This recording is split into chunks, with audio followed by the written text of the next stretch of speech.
কেটে নেব। ভালো করে যদি না দেওয়া হয় তাহলে বালু বালু থেকে যাবে আর খেতে মজা লাগবে না, তাই চেষ্টা করবেন ভালো করে ধুয়ে নিতে।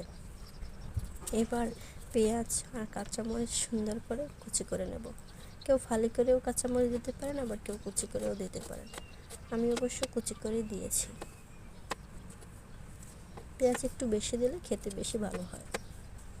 তারপরে কড়াইতে তেল গরম করে পেঁয়াজ কাঁচামরিচগুলো দিয়ে দেব।